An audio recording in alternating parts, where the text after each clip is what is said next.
¿Qué tal? Seguro que os gusta mucho el cine de Quentin Tarantino, ¿verdad? Pues hoy os voy a recomendar una peli o un libro por cada una de las 9 pelis que ha dirigido Tarantino. Vamos allá.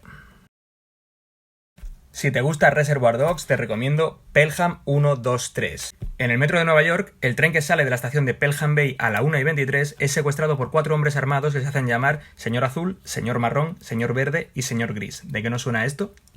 Eso sí, no contaban con enfrentarse con la astucia del teniente Garber, interpretado por Walter Matthau, del que hablo bastante en estos vídeos, porque es uno de mis actores favoritos y uno de los mejores actores del mundo, y el que no diga ole que se le seque la hierba buena, y se produce una dialéctica interesantísima entre el jefe de los secuestradores, interpretado por Robert Shaw, el Capitán Quint de Tiburón, y él.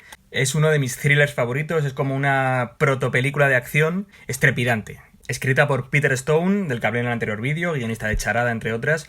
Tiene una banda sonora de David Shire. Al inicio de la película te pone las pilas completamente para verla y al final te pone los pelos de punta. O sea, después del último plano de la peli, que es uno de los mejores planos finales de la historia del cine para mi gusto, o sea, a mí me vuelve loco. ¡Buf! Dejo de grabar esto y voy a escucharla, lo necesito. Ya estoy de vuelta. Deciros que tiene un remake dirigido por Tony Scott, o bueno, una nueva adaptación de la novela, Asalto al tren Pelham 123, que está bastante mejor de lo que yo pensé que iba a estar cuando fui a verla. Es otra lectura de la historia, os la recomiendo también.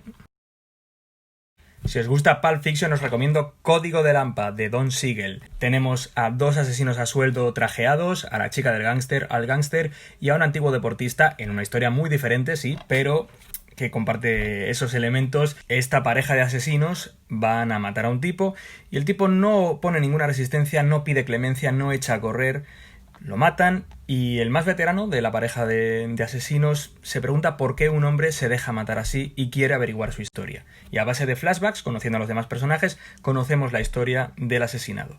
Inicialmente era una película para televisión, que al final estrenaron en cines por su alto contenido violento. Tiene música de John Williams en una de sus primeras bandas sonoras para cine, pero curiosamente se amplía en varios momentos, al inicio, en varios momentos, el comienzo súper potente de la banda sonora de Henry Mancini para Set de Mal de Orson Welles. Es la adaptación de un relato muy famoso de Ernest Hemingway que ya fue llevado al cine previamente por Robert Siodmak en el 46 en la película Forajidos. Tarkovsky también dirigió un corto mientras estudiaba y yo también dirigí un corto sobre este relato de Hemingway cuando estaba en la universidad, como curiosidad.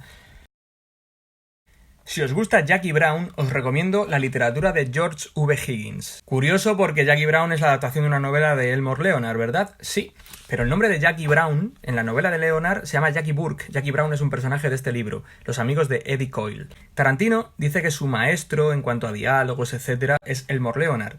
Yo me he leído unas cuantas novelas de Elmore Leonard, a lo mejor he tenido mala suerte con las que he elegido, pero no veo los diálogos de Tarantino. ¿Dónde los veo? En las novelas de George V. Higgins. Si queréis leer un libro en el que los personajes hablen como en una peli de Tarantino, os recomiendo este autor. Sobre todo, no este, os recomiendo La rata en llamas. Si os gusta Kill Bill, os recomiendo la saga de películas del lobo solitario y su cachorro. Basado en una serie de mangas también editados en España, es una serie de 6 películas sobre un samurái descastado que recorre Japón junto a su hijo, muy pequeñito, tras el asesinato de su mujer por parte de su clan. Todas estas nomenclaturas de los samuráis os las explica mejor la película que yo, pero son unas películas divertidísimas, loquísimas, ultraviolentas, hiperestilizadas, chorros de sangre a gogó. Veréis ahí el toque de... O sea, veréis el toque Tarantino, no. Como Tarantino extrae mucho de ahí para su toque propio. Y como os decía, se aprende bastante del Japón feudal en una película que tiene mucha comedia y mucha locura. Es muy interesante porque te acerca al mundo de los samuráis, pues eso, de una manera didáctica pero divertida. Si te gusta Grindhouse, Death Proof, te recomiendo un documental, Schlock, la historia secreta del cine americano. Es un recorrido por el cine que llamamos de serie B, realmente es cine de explotación, exploitation, con sus distintas ramificaciones. El cine de Roger Corman, con sus pelis de monstruos hechos de cartón piedra. El cine de Russ Meyer, con sus películas protagonizadas por mujeres con pechos descomunales. El cine de Herschel Gordon Lewis, como Blood Feast, con sangre a punta pala. Incluso las películas higiénicas, que se llamaban, que eran unas películas que te explicaban lo que era una enfermedad venérea, pero que realmente era una excusa para ver gente en pelotas en la pantalla. Ese cine verdaderamente independiente, a veces de mal gusto, a veces de mucho mejor gusto de lo que pudiera parecer. De ahí salieron películas como La noche de los muertos vivientes y el cine que poblaba los autocines y las salas Grindhouse. Si te gusta Malditos Bastardos, te recomiendo El Cuervo. Érase una vez en la Francia ocupada por los nazis, el director Henri-Georges Clouzot, del que ya os he hablado en otros vídeos, dirigió una película llamada El Cuervo, no confundir con tantísimas otras pelis llamadas El Cuervo, que nada tienen que ver unas entre otras.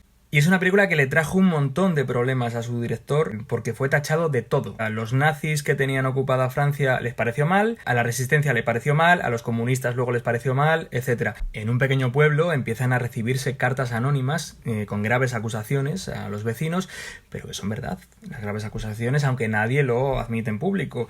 Pero la sospecha se instala entre todos ellos. Es una película de misterio que te hace estar todo el rato pensando quién será el cuervo, el que manda las cartas, y a la vez es un retrato muy descarnado de la miseria humana. Y esta película es la película de la que Susanna Dreyfus está preparando la marquesina cuando llegan los nazis a buscarla para que se vaya a entrevistar con Hans Landa, el asesino de sus padres, pero él no sabe que son la misma persona. ¿O sí? ¿Por qué pide la leche? Si te gusta Django desencadenado, te recomiendo Cleopatra Jones.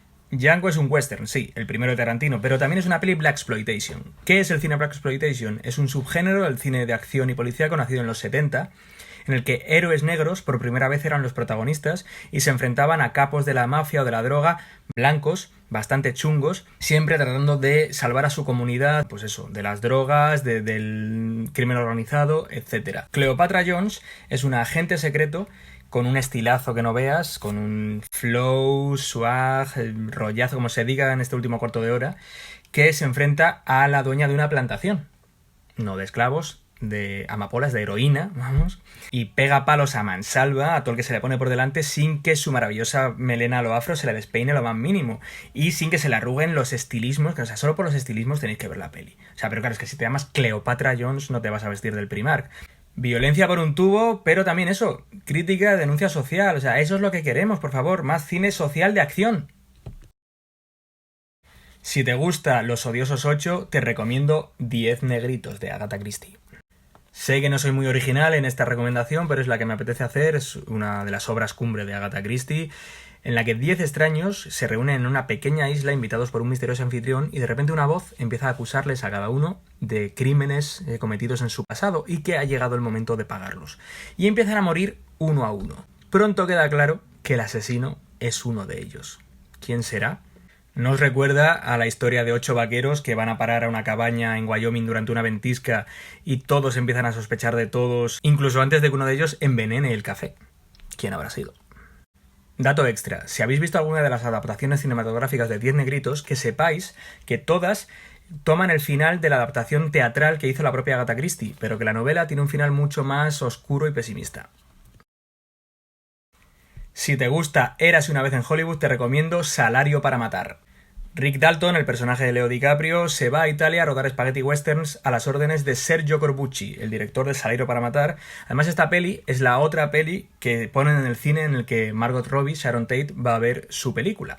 El personaje de Al Pacino le dice a DiCaprio que Corbucci es el segundo mejor director de westerns, no menciona el primero, que es Sergio Leone, está claro, y la verdad que si por esta peli fuera, esa afirmación puede ser verdad. La cámara de Corbucci no se está quieta en toda la película, zoom se apunta para la coreografías, movimientos constantes, algunos muy sutiles, otros nada sutiles, pero es muy dinámica. Está escrita por Luciano Vincenzoni, uno de los guionistas de Leone, y eso se nota. Es la historia de un mercenario polaco interpretado por Franco Nero, el Django original, que durante la Revolución Mexicana vende sus servicios al mejor postor, pero bueno, como es tradición en el spaghetti western, el mejor postor son los buenos.